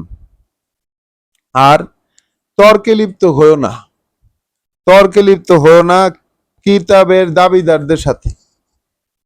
কিতাবের যারা দাবিদার তাদের সাথে তর্কে লিপ্ত হবে না, ইল্লা যদি হতেও হয় তাহলে যেটা সর্বোত্তম সেইটা দিয়ে তর্ক করবো, অর্থাৎ এই কিতাবের কথা দিয়েই তর্ক করতে হবে। যদি যা মানে আহলে কিতাব অর্থাৎ কিতাবের পূর্ববর্তী কিতাবের দাবিদার বা কিতাবের আছে এরকম দাবি করা কোনো গোষ্ঠীর সাথে যদি তোমার তর্কে লিপ্ত হতে হয় তাহলে যে জিনিসটা সবচেয়ে ভালো সেটা দিয়েই তর্ক করতে হবে। ইল্লা আল্লাযিনা যালামু মিনহুম, তাদের সাথে নয়, তাদের সাথে নয়, মানে তাদের সাথে তর্কে করবেই না, ব্যতিক্রম হবে তারা, তাদের মধ্যে যারা নিজেদের সর্বনাশ করে, মানে যা জুলুম যারা করে, অর্থাৎ আল্লাহর পথের বিপরীতে চলা যেসব লোকজন, এদের সাথে তর্কই করা যাবে না, কোনো তর্কে জড়ানোই নিষেধ। সেটা কোরআনের কোনো কিছু নিয়ে বা এই যে সবচেয়ে ভালো যে জিনিস সেটা নিয়েও তর্কে তাদের সাথে করা যাবে না। ওয়াকুলু আমান্না বিল্লাজি উনজিলা ইলাইনা ওয়া উনজিলা ইলাইকুম, এবং বলবে তোমরা কি, তোমরা তাদেরকে বলে দাও। হ্যাঁ, মানে আহলে কিতাবদের সাথে তর্ক করলে সবচেয়ে ভালো যে জিনিস সেটা দিয়ে তর্ক করবে, উল্টা এখানে আল্লাহ শিখাই দিলেন আরো এডিশন দিয়ে যে তোমরা তাদেরকে বলে দাও যে আমরা বিশ্বাস এনেছি সেই সবে যা কিছু নাজিল করা হয়েছে আমাদের প্রতি। তাহলে যা কিছু নাজিল করা হয়েছে আমাদের প্রতি, এখানে কিন্তু আর ব্যক্তি রাসূল কিন্তু নাই, এখন সামষ্টিক হয়ে গেছেন আমাদের প্রতি। তাহলে আমার প্রতি, আপনার প্রতি, তার প্রতি, তার প্রতি, আমাদের সকলের প্রতি আমরা বিশ্বাস এনেছি, আমরা ঈমান এনেছি সেই সব বিষয়ে যা নাজিল করা হয়েছে আমাদের প্রতি। ওয়া উনজিলা ইলাইকুম, এবং নাজিল করা হয়েছে তোমাদের প্রতি যেগুলো, সেগুলো তো বিশ্বাস করি। ওয়া ইলাহুনা ওয়া ইলাহুকুম ওয়াহিদুন, আর আমাদের যিনি মান্য এবং তোমাদের যিনি মান্য তিনি তো একজনই। আমরা যাকে মানি তোমরা যাকে মানো সে তো একজনই। ওয়া নাহনু লাহু মুসলিমুন, আর আমরা কিন্তু কেবল তার কথাতেই সমর্পিত। তাদেরকে বলে দাও, যদি তর্কাতর্কের বিষয় আসে তাহলে তাদেরকে এই কথা বলে দাও, আমরা কিন্তু শুধুমাত্র তার কথাই সমর্পিত, তার প্রতি সমর্পিত। ওয়াকাদালিকা, আর ওই সব কথা দিয়েই আনজালনা ইলাইকা আল কিতাব, আমরা অবতীর্ণ করেছি তোমার প্রতি এই কিতাব। এখন আবার নাজিল করার কথা চলে আসলো ব্যক্তিতে, রাসূলের প্রতি। ঠিক ওই সব ব্যাপার নিয়েই, ওই সব কথা দিয়েই আমরা নাজিল করেছি তোমার প্রতি এই কিতাব। ফাল্লাযিনা আতাইনা হুমুল কিতাবা, তাহলে যাদেরকে আমরা কিতাব দিয়েছি, যাদেরকে আমরা দিয়েছি এই কিতাব, ইউমিনুনা বিহি, তারা বিশ্বাস রাখে, তারা গ্রাহ্য করে এটাকে। অর্থাৎ বিশ্বাস কিসের প্রতি করতে হবে? যা নাজিল করা হয়েছে আমাদের প্রতি, যা নাজিল করা হয়েছে তোমাদের প্রতি, অর্থাৎ আহলে কিতাবদের প্রতি যা নাজিল হয়েছে তাতে, এবং নাজিল করা বিষয়ে বিশ্বাস। আর বিশ্বাস কোথায়? তোমাদের মান্য আমাদের মান্য তো একজনই, আমরা যাকে মানি তোমরা যাকে মানো সে তো একজনই, সেম, আমরা তার প্রতি সমর্পিত। হ্যাঁ, তাহলে যাদেরকে আল্লাহ কিতাব দিয়েছেন, আল্লাহ বলছেন যাদেরকে আমরা কিতাব দিয়েছি, এটা একটা বিশেষ গোষ্ঠী। আল্লাহ কিতাব যাদেরকে দেন, এটা হচ্ছে মানুষ কিতাবের দাবি করে যে আমাদেরও কিতাব আছে, এটা একটা ব্যাপার। আল্লাহ কিতাব দিয়েছেন তারা দাবি করে কিন্তু মানে না, তারে আল্লাহ কিতাব দিয়েছেন কিন্তু দায়িত্ব তারা নেয়নি। আর যাদেরকে দায়িত্ব হিসাবে আল্লাহ কিতাব দিয়েছেন যারা নিয়েছে, তারা এটা নেয়, মানে ইউমিনুনা বিহি, তারা গ্রাহ্য করে এতে। আল্লাহ কিতাব দিয়েছেন যাদেরকে তারা গ্রাহ্য করে এতে। এখন আমাদেরকে কি আল্লাহ কিতাব দিয়েছেন? ডেফিনেটলি কিছু, টু সাম এক্সটেন্ট তো অবশ্যই দিয়েছেন, কারণ এ তো লক্ষ লক্ষ হাজার হাজার মানুষের মধ্যে, কোটি কোটি মানুষের মধ্যে আল্লাহ এরকম সুযোগ দিয়েছেন আমাদেরকে পরস্পরে কথা বলতে এইসব বিষয়ে। এই যে পড়ার সুযোগ করে দিয়েছেন, বুঝতে দিচ্ছেন তিনি আমাদেরকে। আমাদের কাছে আরবি ভাষার ব্যারিয়ারটা আমাদের কাছে এখন আর ব্যারিয়ার বলে মনে হচ্ছে না, অনেক সহজ মনে হচ্ছে যে আল্লাহ যা বলেছেন সব সোজা সাপটা ভাষায়, এখানে কোনো বেকাতেরা নাই এবং সবই বোঝা যায়। দুর্বোধ্য কোনো কিছু মনেই হচ্ছে না, মনে থাকছে না। এটা আল্লাহর উপর নির্ভরশীল, যেহেতু এই বিষয়টা যে তিনি মাথায় স্মরণে জমা করে দেবেন, তিনি বুঝিয়ে দেবেন, এই জন্য আমরা তার প্রতি নির্ভরশীল। সবসময় সবকিছু মনে থাকছে না, কিন্তু আমাদের বুঝতে কিন্তু কোনো অসুবিধা হচ্ছে না। এই যে আমরা প্রতিদিন সকাল সন্ধ্যা এই পড়াটা পড়ছি, এই পড়াতে আমাদের বুঝতে কিন্তু কোনো অসুবিধা হচ্ছে না, একদম পানির মতো পরিষ্কার মনে হচ্ছে। যত পড়ছি তত আরো পরিষ্কার হয়ে যাচ্ছে। তাহলে যাদেরকে আল্লাহ কিতাব দিয়েছেন তারা গ্রাহ্য করতে পারে একে। এখন ব্যক্তিগতভাবে আমাদের প্রত্যেকের কাছে প্রত্যেকের নিজের প্রশ্ন, যে আমি কি, আর এটা দিনের মধ্যে কতবার প্রশ্ন করা উচিত যে আমার কি আসলে ঈমান আছে কিনা, আমি কি বিশ্বাস আনতে পেরেছি কিনা, আল্লাহ যা বলেছেন সেটাকে গ্রাহ্য করতে পেরেছি কিনা। যেমন ওই যে নাজিল হওয়ার পর আমরা গতদিন যেই সূরা আল কাসাসের যে শেষ অংশটাতে আমরা পড়েছি যে ওয়ালা ইয়াসুদ্দান্নাকা আন আয়াতিল্লাহে বাদা ইজ উনজিলাত ইলাইকা, তোমার প্রতি আয়াত নাজিল হওয়ার পরে তোমাকে যেন এ থেকে বিরত রাখতে না পারে কেউ। তো আমরা দেখছি প্রতিনিয়ত আমাদের কাছে আয়াত প্রকাশিত হচ্ছে ঠিকই, কিন্তু সেটা অনুযায়ী আমরা আমাদেরকে নিতে পারছি না। বরঞ্চ আমি নিজেই এবং আমার পারিপার্শ্বিকতা সবই আমাকে বাধা দিয়ে রাখতে পারছে অনেক ক্ষেত্রেই।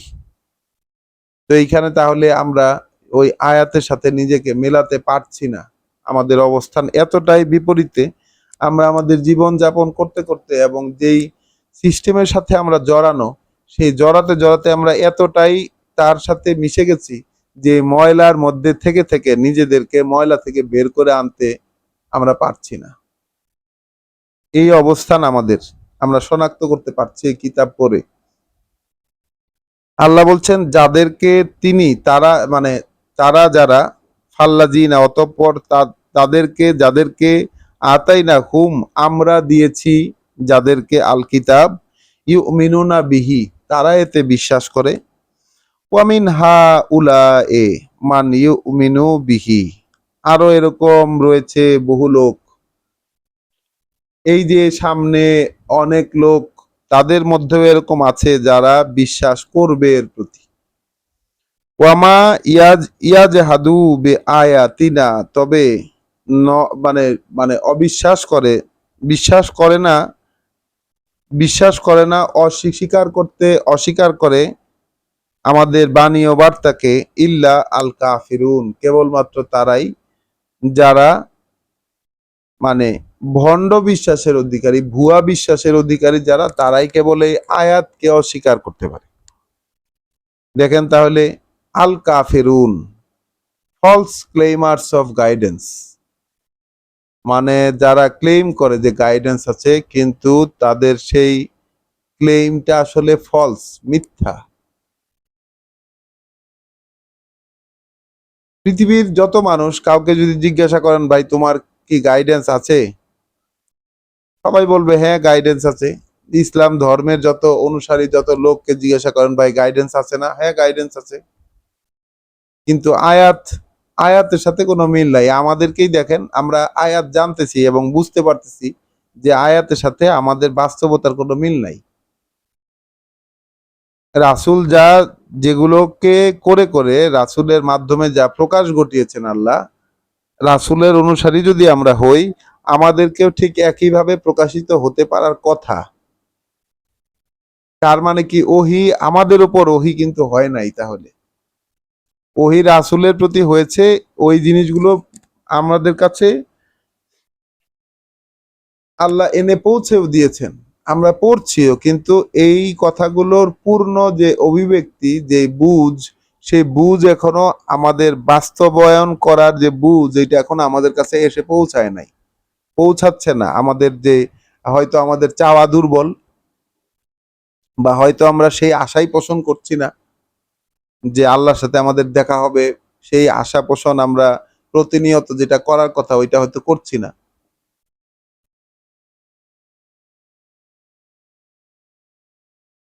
আর এইভাবেই আমরা আয়াত ৪৭ আবার পড়ছি, এভাবেই আমরা তোমার কাছে কিতাব নাজিল করেছি, যাদেরকে আমরা কিতাব দেই তারা এতে বিশ্বাস করতে পারে। আর ওই সমস্ত লোকের মধ্যে আরো অনেক আছে যারা এতে বিশ্বাস করবে, তবে আমাদের আয়াত, আমাদের বাণী ও বার্তা, আমাদের প্রমাণ চিহ্ন অস্বীকার করে কেবল যারা কাফের তারাই, যারা অগ্রাহ্যকারী, যারা সেই ফলস ক্লেমার্স অফ গাইডেন্স, মানে গাইডেন্স নাই কিন্তু ক্লেম করে যে গাইডেন্স আছে, নির্দেশনা নাই, সঠিক নির্দেশনা নাই কিন্তু সঠিক নির্দেশনা থাকার দাবি করে যারা, এরাই আসলে এই আল্লাহর নিজের যে বাণী ও বার্তা, সেই বাণী ও বার্তা যেগুলো রাসূল বলে গেছেন এগুলোকে অগ্রাহ্য করতে পারে।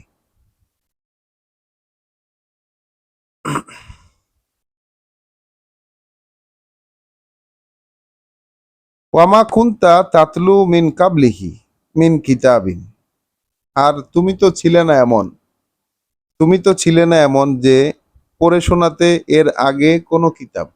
তাহলে ওই যে উম্মি বলতে যেটা বোঝায় আর কি, কিতাব জানা ছিল না রাসূলের। তাহলে তুমি তো ছিলে না এরকম যে তুমি পড়তে কোনো কিতাব, ওয়ালা তাখুত্তুহু বিয়ামিনিকা, এবং না নিজের হাত দিয়ে কোনো কিছু লিখতে, না লিপিবদ্ধ করতে নিজের হাত দিয়ে কোনো কিছু। ইজান লা ইরতাবা ইজান লারতাবা আল মুবতিলুন, তাহলে এই মিথ্যাপন্থী যারা আছে তারা তো সন্দেহ পোষণ করত, সন্দেহ করতে পারতো যে তুমি যেহেতু এর আগে কোনো কিতাব পড়েছো, তাহলে ওই আগের কিতাব থেকেই হয়তো তুমি কপি করে বলতেছো। তো এই ক্লেইমও কিন্তু রাসূলের ছিল যে তাকে অন্য কেউ এসে শিখিয়ে দিয়ে যায়, তিনি সেখান থেকে বলেন। তো রাসূল আগে কোনো কিতাব পড়েনও নাই, কাউকে পড়েও শোনান নাই, এবং কোনো কিছু তিনি নিজের হাত দিয়ে তিনি লেখেনও নাই। যদি এটা হতো তাহলে বাতিলপন্থী যারা, মিথ্যাপন্থী আছে যারা, তারা তাহলে সন্দেহ করতে সুযোগ পেত। বাল হুয়া আয়াতুম বাইয়িনাত, বরং আসল ব্যাপার হইল এইগুলো সব বাণী ও বার্তা স্পষ্টভাবেই বোধগম্য। ফি সুদুরিল্লাযিনা উতুল ইলম, এগুলো তাদের অন্তরের মধ্যে, যাদেরকে দেয়া হয়েছে জ্ঞান, মানে কতিপয় লোকদেরকে জ্ঞান দেওয়া হয়েছে, তাদের অন্তরের মধ্যে, তাদের বুকের ভেতরে এই আয়াতগুলো, এই বাণী ও বার্তাগুলো স্পষ্টভাবে বোধগম্য। তাহলে কোথায় বোধটা, কোথায়? বুকের মধ্যে। আল্লাহ বলছেন তাদের স্পষ্ট বোধটা কোথায়? বাইয়েনাত হয়েছে, আয়াতগুলো বাইয়েন হয়েছে কোথায়? তাদের বুকের মধ্যে। সেই সব লোক যাদেরকে জ্ঞান দেয়া হয়েছে, আল্লাহ যাদেরকে জ্ঞান দিয়েছেন। ওয়ামা ইয়াজহাদু বে আয়াতিনা ইল্লা জলিমুন, আর অস্বীকার করে না আল্লাহর আমাদের আমাদের বাণী ও বার্তা, করে কেবলমাত্র যারা জালেম, নিজেদের সর্বনাশকারী যারা, তারাই কেবল আয়াতকে অস্বীকার করে। তো আমরা এখানে ঈমান শব্দটি দুইবার পেয়েছি, ৪৬ নম্বর আয়াতেও পেয়েছি, ৪৭ নম্বর আয়াতেও পেয়েছি।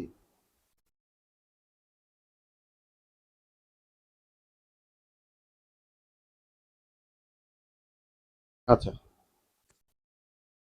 পরবর্তী ৫০ নম্বর আয়াত পড়ছি। ওয়া কলু, মানে ৪৯-এর পরে ৫০। ওয়া কলু লাউলা উনজিলা আলাইহে আয়াতুন, অথচ ওরা বলে কেন এর উপর কোনো বিশেষ চিহ্ন নেমে এলো না। তাহলে যিনি এই কথাগুলো বলছেন মোহাম্মদ রাসূলুল্লাহ, তার ক্ষেত্রে বলছে মানুষে যে কেন এর উপর বিশেষ কোনো চিহ্ন নেমে এলো না, লাউলা উনজিলা আলাইহে আয়াতুন, এর উপর কেন বিশেষ কোনো চিহ্ন নাম নেমে এলো না মিন রব্বিহি, তার প্রভুর পক্ষ থেকে। সে যে প্রতিপালকের কথা বলছে, সেই প্রতিপালকের পক্ষ থেকে কোনো বিশেষ চিহ্ন এর উপর কেন নেমে এলো না। কুল, তুমি বলে দাও, ইন্নামা আল আয়াতু ইনদাল্লাহ, কার্যত যে বিশেষ চিহ্ন প্রমাণ তা রয়েছে আল্লাহর কাছে। এই যে বিশেষ চিহ্ন প্রমাণ যেগুলোর কথা তোমরা বলছো, এগুলো রয়েছে আল্লাহর কাছে। ওয়া ইন্নামা আনা নাজিরুন মুবিন, আর আমি শুধুমাত্রই একজন, আমি শুধুমাত্রই একজন সাবধানকারী, দৃশ্যমান। আমি কেবল একজন দৃশ্যমান সাবধানকারী। আওয়ালাম ইয়াকফিহিম, তাদের জন্য এইটা কি যথেষ্ট হয় না? অর্থাৎ এই যে বারবার বিশেষ চিহ্ন দেখতে চায় তোমার কাছে, বিশেষ উপযুক্ত কারণ দেখতে চায় তোমার কাছে, তুমি যে আল্লাহর কথা বলছো এই জন্য তোমার বিশেষ পরিচয় পেতে চায়, এইটা কি তাদের কাছে যথেষ্ট হয় না? আন্না আনজালনা আলাইকাল কিতাবা ইউতলা আলাইহিম, যে তোমার প্রতি আমরা এই কিতাব একটু একটু করে নাজিল করছি, যেটা তুমি ওদের কাছে পড়ে শোনাচ্ছ, যেটা ওদেরকে পাঠ করে শোনানো হচ্ছে, এই বিষয়টা কি ওদের কাছে কোনো যথেষ্ট বলে মনে হয় না? তাহলে যে লোকটা এর আগে কখনো কিতাব পড়ে নাই, যে লোকটা এর আগে কোনো কিছু পড়ে শোনায় নাই, যে লোকটা নিজ হাত দিয়ে কিতাবের কোনো কিছু কখনো লেখে নাই, সেই লোকটা কিতাব প্রকাশিত হচ্ছে সেই লোকটার প্রতি, আর সেই লোকটা সেই কথাগুলো আবার পড়েও শোনাইতেছে তাদেরকে, এইটা কি তাদের কাছে যথেষ্ট বলে মনে হয় না? আয়াত হিসাবে, চিহ্ন, প্রমাণ চিহ্ন হিসাবে, বিশেষ চিহ্ন হিসাবে, এইটা কি প্রমাণ চিহ্ন হিসাবে তাদের কাছে যথেষ্ট বলে মনে হয় না?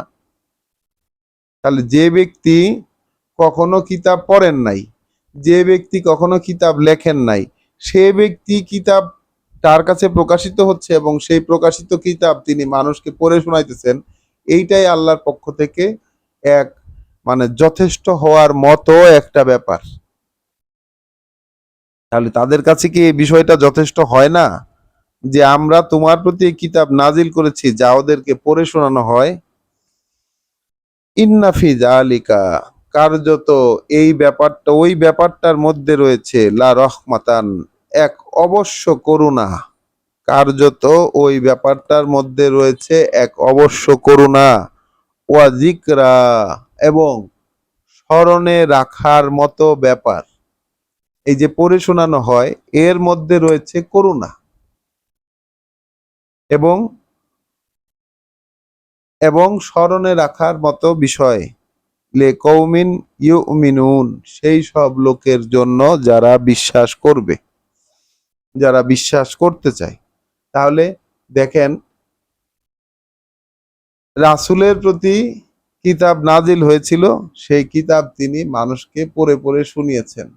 এই ফাংশনটাকেই আল্লাহ বারবার করে সামনে রাখছেন এবং এই ফাংশনটাকে বলছেন এইটাই যথেষ্ট হওয়ার মতো। মানুষ যে আয়াত দেখতে চায়, এইটাই তো একটা আয়াত।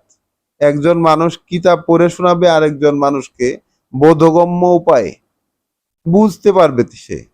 এইটাই তো আল্লাহর পক্ষ থেকে একটা নিদর্শন, যেটা মানুষের জন্য যথেষ্ট হওয়া উচিত। কার্যত এর ভিতরেই রয়েছে রহমত। তাহলে আল্লাহ যে আমাদেরকে এই যে এরকম পরস্পরে পড়াশোনা করতে সুযোগ দিয়েছেন, কি তাহলে এটা আমাদের প্রতি করুণা নয় কি? আমরা কি এটা উপলব্ধি করতে পারি? কার্যত এর ভিতরে রয়েছে রহমত এবং স্মরণে রাখার বিষয়, যদি সেই গোষ্ঠী তাদের জন্য যারা বিশ্বাস করবে, যারা গ্রাহ্য করবে। কুল, তুমি বলে দাও, কাফা বিল্লাহে বাইনি ওয়া বাইনাকুম শাহিদা, যথেষ্ট আল্লাহ আমার এবং তোমাদের মধ্যে সাক্ষী হিসাবে। তুমি বলে দেবে, যথেষ্ট আল্লাহ আমার এবং তোমাদের মধ্যে সাক্ষী হিসাবে। ইয়ালামু মা ফিস সামাওয়াতে ওয়াল আরদে, তিনি তো খুব ভালো করেই জানেন যা কিছু আছে ওই আকাশমণ্ডলে এবং এই জমিনে। ওয়াল্লাযীনা আমানু বিল বাতিলে, আর যারা বিপরীতে যারা বিশ্বাস আনে মিথ্যায়, বিশ্বাস রাখে মিথ্যায়, গ্রাহ্য করে মিথ্যাকে। ওয়া কাফারু বিল্লাহ, ওরাই তো মানে এইভাবেই তো অস্বীকার করে আল্লাহকে। উলাইকা, ওই রকম ওই রকম যারা হুমুল খাসিরুন, এরাই হচ্ছে সব হারানো, মানে সব সুযোগ পেয়েও সব হারানো লোকেরা হচ্ছে এরা। তাহলে যাদের সামনে কিতাবের আয়াত পড়ে শোনানো হইলো, তারা যদি বাতিলে বিপরীতে, তারা যদি মিথ্যায় বিশ্বাসী হয়ে থাকে এবং এর মাধ্যমে আল্লাহকে অস্বীকার করে। আয়াতে বিশ্বাস না করলে আল্লাহকে স্বীকার করা হয় না ভাই। আমরা আল্লাহকে স্বীকার করি সবাই, কিন্তু আয়াতে বিশ্বাস করার আগ পর্যন্ত, আল্লাহর বার্তায় বিশ্বাস করার আগ পর্যন্ত, আল্লাহর বার্তাকে গ্রাহ্য করার আগ পর্যন্ত আল্লাহকে বিশ্বাস করা হয় না। তাহলে যারা বিশ্বাস রাখে মিথ্যায় এবং অস্বীকার করে আল্লাহকে, এভাবে অস্বীকার করে আল্লাহকে, তাহলে ওই রকম যারা, তারাই হচ্ছে সকল সুযোগ থাকা সত্ত্বেও সব হারানো লোক।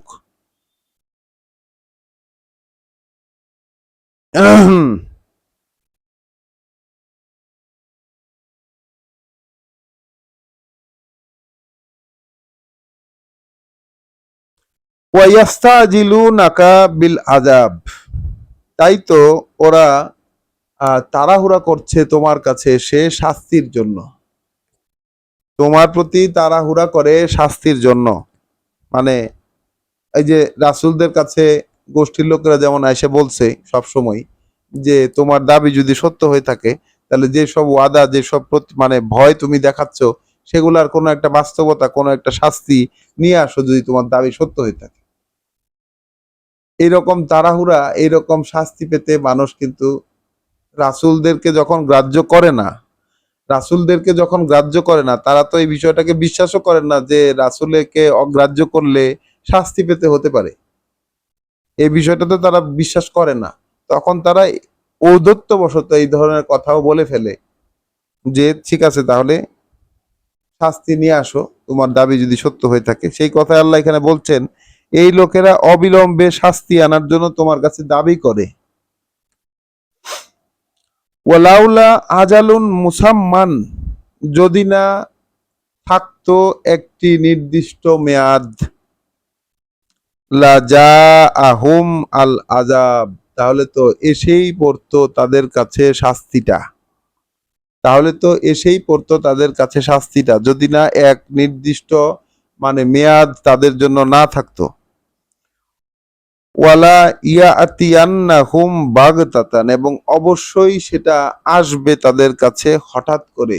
অর্থাৎ শাস্তিটা কিন্তু আসবে একটা নির্দিষ্ট মেয়াদ পার হওয়ার পরে, শাস্তিটা তাদের কাছে আসবেই। তো অবশ্যই সেটা আসবে হঠাৎ করে। ওয়াহুম লা ইয়াশউরুন, তারা সেটা অনুধাবনে করতে পারবে না যে কোনটা কোন সময় কোন দিক থেকে কি কারণে আসলো, এটা তাদের অনুধাবনেও থাকবে না। ইয়াস্তাজিলুনাকা বিল আযাব, ওরা তোমার কাছে শাস্তির জন্য তাড়াহুড়া করে। ওয়া ইন্না জাহান্নামা লামুহিতাতুন বিল কাফিরিন, কার্যত নরকটা ঘিরে রেখেছে কাফেরদেরকে। যারা এই আহ্বান, যারা অগ্রাহ্যকারী, এই এই সুযোগ যারা মিস করে, জাহান্নাম তাদেরকে, নরক তাদেরকে ঘিরে রেখেছে।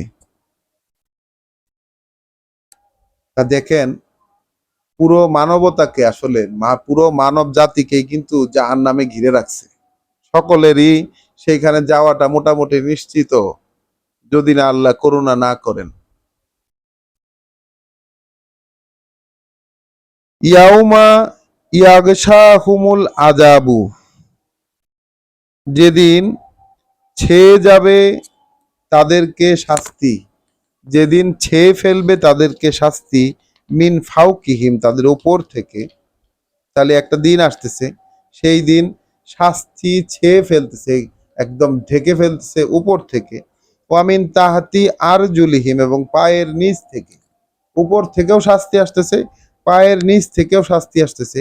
ওয়াইয়াকুলু, এবং বলে দেওয়া হবে তাদেরকে, জুকু মা কুনতুম তামালুন, তাহলে স্বাদ নাও সেই সবের, যা কিছুর কর্ম, যা কিছু কাজ, যা কিছু পুণ্যকর্ম তোমরা করে এসেছো, সেই পুণ্যকর্মের কারণে এখন শাস্তি পাও। তাহলে পৃথিবীতে কর্ম যা কিছু করেছে পুণ্যকর্ম ভেবে, সেগুলোর জন্য শাস্তি পাওয়া লাগতে পারে। কারণ পুণ্যের ডেফিনেশন তো আসলে আল্লাহ দিবেন, অন্য কারো ডেফিনেশনে পুণ্য করলে তো সেগুলো পুণ্য হিসাবে গণ্য হবে কিনা তার কোনো নিশ্চয়তা নাই। হ্যাঁ, যেসব আমল তারা করেছো, তোমরা করেছো, সেই আমলের কারণে এখন স্বাদ নাও এই শাস্তির, অর্থাৎ মাথার উপর থেকে শাস্তি আসছে, পায়ের নিচ থেকে শাস্তি শাস্তি আসছে। ইয়া ইবাদ, ও হে বান্দারা, আল্লাযীনা আমানু, যারা গ্রাহ্য করেছিলে, যারা বিশ্বাস এনেছিলে, ইন্না আরদি, যারা বিশ্বাস এনেছো, ও হে বান্দারা যারা বিশ্বাস এনেছো, ইন্না আরদি ওয়াসিয়াতুন, কার্যত আমার এই ভূমি, আমার এই পৃথিবী বিস্তৃত, এটা কিন্তু বিস্তীর্ণ, বিস্তৃত। ফা ইয়ায়া ফাবুদুন, তাহলে কেবল আমারই আদেশ মেনে চলো তোমরা। কুল্লু নাফসিন যায়িকাতুল মাউত, প্রত্যেক ব্যক্তিকেই স্বাদ নিতে হবে মৃত্যুর। সুম্মা ইলাইনা তুরজাউন, তারপর আমাদের দিকেই তো তোমরা ফিরিয়ে নিয়ে আসা হবা। ওয়াল্লাযীনা আমানু ওয়া আমিলুস সলিহাত, যারা যারা বিশ্বাস এনেছে এবং কর্ম করেছে সংশোধনের। লানু বাউই আন্নাহুম, তাহলে অবশ্যই আমরা তৈরি করে দেব তাদেরকে, মিনাল জান্নাতে, ওই বনভূমিগুলো থেকে কোনোটাতে, গুরাফাম, অট্টালিকা, সুউচ্চ অট্টালিকা, তাজরি মিন তাহতিহাল আনহারু, যার এলাকা জুড়ে, এমন অট্টালিকা যার এলাকা জুড়ে নানান ধরনের প্রবাহ সদা প্রবাহমান থাকবে। খালিদিনা ফিহা, স্থায়ী হবে তারা সেখানে। নিয়মা আজরুল আমেলিন, তাহলে যারা ছিল আমেলিন মানে কর্মী, যারা ছিল কামলা, তাদের কত চমৎকার, মানে কি কর্মী ছিল যারা, কাজের লোক ছিল যারা, ঠিক আছে, কাজের লোক যারা ছিল তাদের কত চমৎকার পুরস্কার। আল্লাযীনা সবারু, তাহলে এরা হচ্ছে তারা যারা অবিচল থেকেছে পথে, যারা অবিচল থেকেছে পথে। ওয়া আলা রব্বিহিম ইয়াতাওয়াক্কালুন, এবং তাদের প্রভু প্রতিপালকের উপরে তারা ভরসা করেছে।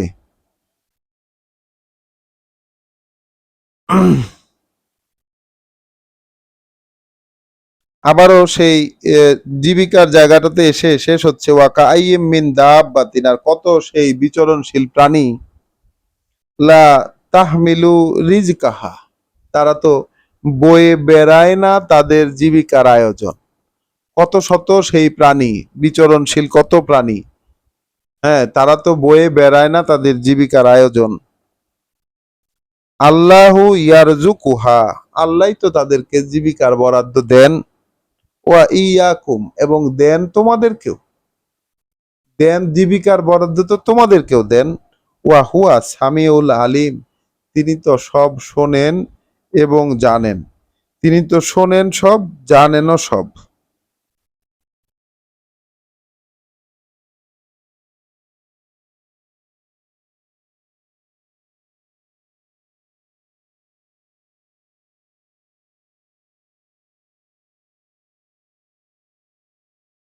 আয়াত, এরপরে আয়াত 64, আমরা কয়েকটি আয়াতকে স্কিপ করে আয়াত 64 থেকে আমাদের শেষ কিস্তিটা আমরা পড়ব এখানে।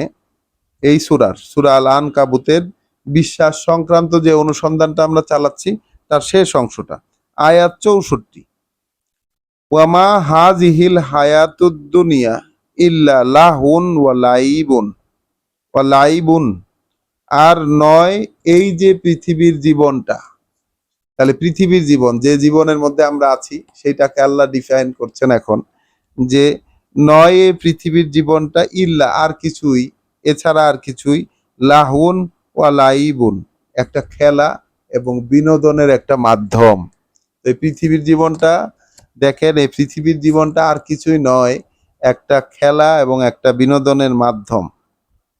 ওয়া ইন্না দার আল আখেরা, আর ওই যে অবস্থান, ওই যে ঘর পরকালের, ওই যে অবস্থান পরকালের, লাহিয়াল হায়াওয়ান, ওটাই তো আসল জীবন।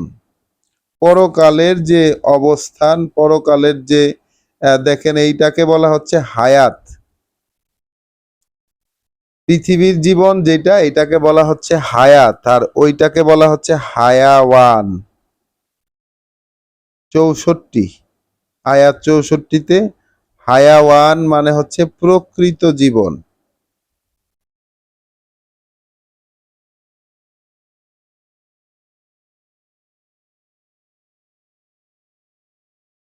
উহুম, মানে ওইটাই প্রকৃত জীবন। তাহলে পরকালের যে মানে সময়টা, পরকালের যে ব্যাপারটা আল্লাহ রেখেছেন, আল্লাহ সেইটাকে বলছেন প্রকৃত জীবন। আর এই পৃথিবীটা হচ্ছে ক্ষণস্থায়ী, এক্সপায়ারি ডেট ওলা সীমিত সক্ষমতার একটি জীবন। তাহলে এই জীবন তো আসলে জীবন কিভাবে হয়? এই জীবনকে আমরা জীবন হিসাবে নিব কিভাবে তাহলে? অথচ এটাকে আমরা নিয়ে বসে আছি জীবন হিসাবে, এইটাকেই নিয়ে বসে আছি। পৃথিবীর জীবনটাকে আমরা জীবন হিসাবে নিয়ে বসে আছি। আল্লাহ নতুন পরিচয় দিচ্ছেন, এখন এই পরিচয়টাকে কি আমরা গ্রহণ করতে পারবো? আল্লাহ পৃথিবীর জীবন সম্পর্কে আল্লাহ যে দিশা দেন, এইটাকে দিশা হিসাবে যদি নেই, তাহলে তো পৃথিবীর জীবনের প্রতি আমাদের যেই আকর্ষণ বা যেই রকম অবস্থাটা, এইটাকে সাইড করে ফেলতে হয়। আল্লাহ বলছেন পৃথিবীর জীবনটা নয় আর কিছুই, আসলেই নয় আর কিছুই। কি সেটা? একটা খেলা এবং একটা বিনোদন, একটা তামাশা। আর পরকালে যে অবস্থান, সেইটা হচ্ছে আসল জীবন।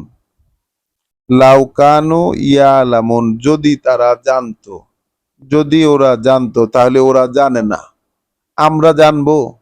আমরা কি এটা জানার চেষ্টা করব যে পৃথিবীর জীবনটা একটা খেলা এবং তামাশা, আর পরকালে যেটা আছে ওইটা আসল?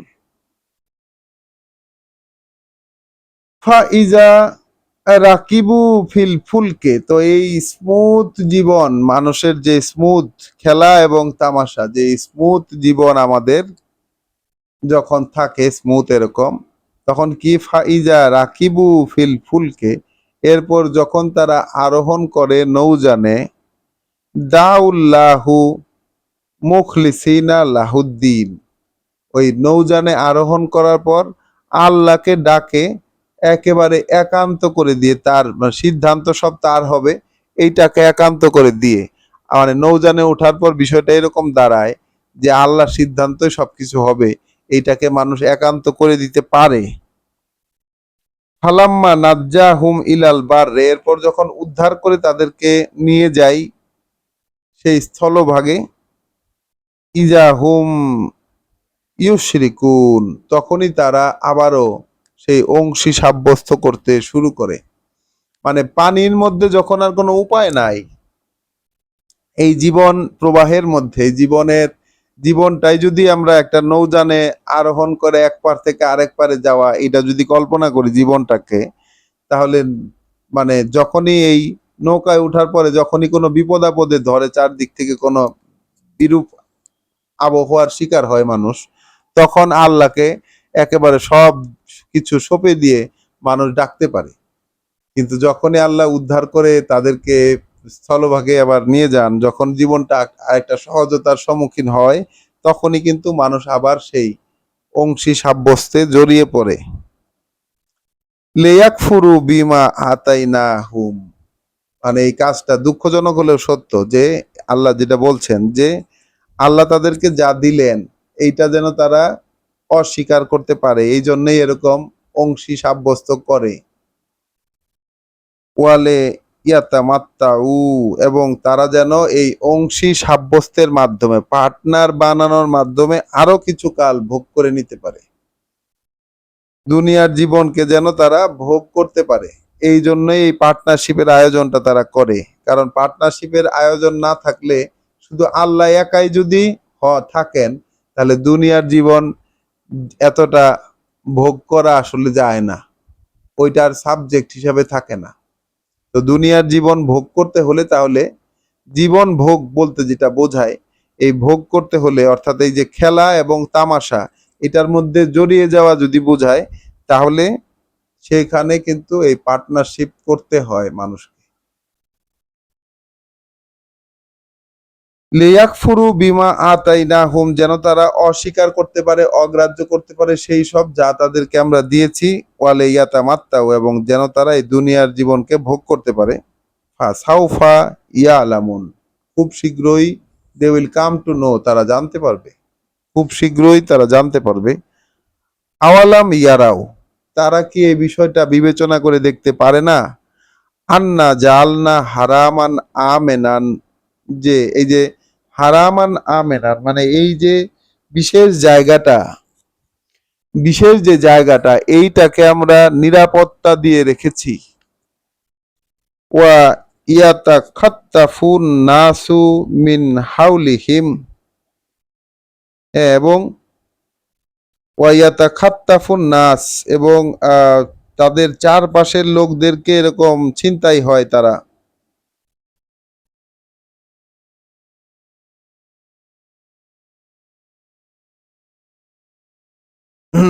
এই আয়াতটাকে আমাদের একটু দেখতে হবে।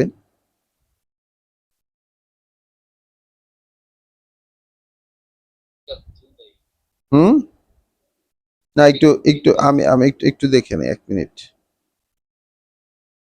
হ্যাঁ, ছিনতাই তো ঠিক আছে, কিন্তু বিষয়টা তো বুঝতে পারি না আসলে, দেখি বুঝাইলেন আল্লাহ, এইটারই চেষ্টা করা আর কি, আর কিছুই না। আওয়ালাম ইয়ারাও, ওরা কি এই বিষয়টা বিবেচনা করে দেখে না? আন্না জাল না, যে আমরা আমরা বানিয়ে দিয়েছি হারামান আমেনান, এই হারামকে অর্থাৎ এই বিশেষ জায়গাকে একটা নিরাপত্তার অবস্থান আমরা বানিয়ে দিয়েছি। ওয়া ইয়াতা খাত ইয়াতা খাত্তাফু, অথচ হামলা করা হয় আর নাস মানুষকে মিন হাউলিহিম, এর চারপাশে, অর্থাৎ যেই জায়গাটাকে আল্লাহ বিশেষ করেছেন তার চারপাশে ঠিকই ওই হামলা হয়, ছিনতাই হয়, কেড়ে নেওয়া হয় মানুষের কাছ থেকে। কিন্তু এই হারামটা, যেই জায়গাটা আল্লাহ বিশেষ করেছেন, সেইটাকে আল্লাহ নিরাপদে রেখেছেন। আফাবিল বা তেলে ইউমিনুন, তাহলে তারা কি, তবুও কি তারা মিথ্যাতেই বিশ্বাস করবে? ওয়াবে নেয়ামাতিল্লাহে ইয়াকফুরুন, এবং আল্লাহর এই যে অশেষ করুণা, সেই করুণাকে তারা অগ্রাহ্য করবে, মিথ্যায় বিশ্বাস আনবে এবং করুণাকে অগ্রাহ্য করবে তারা। ওয়ামান আজলামু মিম্মান ইফতারা আলাল্লাহে কাজিবান, তার চেয়ে সীমা লঙ্ঘনকারী, তার চেয়ে সর্বনাশকারী আর কে হবে, যে আল্লাহর ব্যাপারে একটাও মিথ্যা উদ্ভাবন করলো। তাহলে আল্লাহর ব্যাপারে মিথ্যা উদ্ভাবন কখন হয়? যদি মানুষ আল্লাহর কথায় বিশ্বাস না করে, অন্য কোনো কিছুতে বিশ্বাস করে, অন্য কোনো কিছুকে গ্রাহ্য করে, বাতিলে গ্রাহ্য করে, আল্লাহর আয়াতে বিশ্বাস করে না, আল্লাহর কথায় বিশ্বাস করে না, অন্য কোনো কিছুতে বিশ্বাস করে, তখনই কিন্তু সেইটাকে একসেপ্ট করানোর জন্য, সেইটাকে এস্টাবলিশ করানোর জন্য মিথ্যা উদ্ভাবন করার প্রয়োজন পড়ে, এবং মিথ্যাটা বলতে হয় কার নামে? আল্লাহরই নামে। মিথ্যাটাকে প্রচলন করতে হয় আল্লাহরই নামে। তাহলে তার চেয়ে বড় সর্বনাশা আর কে হবে, যে রচনা করে আল্লাহর ব্যাপারে একটাও মিথ্যা। আওকাজ যাবা বিল হাক্কে, অথবা অগ্রাহ্য করে, সম্পূর্ণরূপে মিথ্যা প্রতিপন্ন করে, সম্পূর্ণরূপে প্রত্যাখ্যান করে সেই অকাট্য সত্যকে, লাম্মা যা আহু, যখন সেটা তার কাছে এসে পৌঁছে যায়। আলাইসা ফি জাহান্নামা মাসওয়াল লিল কাফিরিন, তাহলে নয় কি ওই নরকটা, ঠিকানা, উপযুক্ত ঠিকানা এই কাফেরদের জন্য, অর্থাৎ যারা ভণ্ড বিশ্বাসের দাবিদার, আয়াতকে প্রত্যাখ্যান করে অন্য কোনো কিছুকে বিশ্বাস করে, এই রকম যারা, জাহান্নামে কি তাদের জন্য উপযুক্ত বাসস্থান হওয়া উচিত নয়?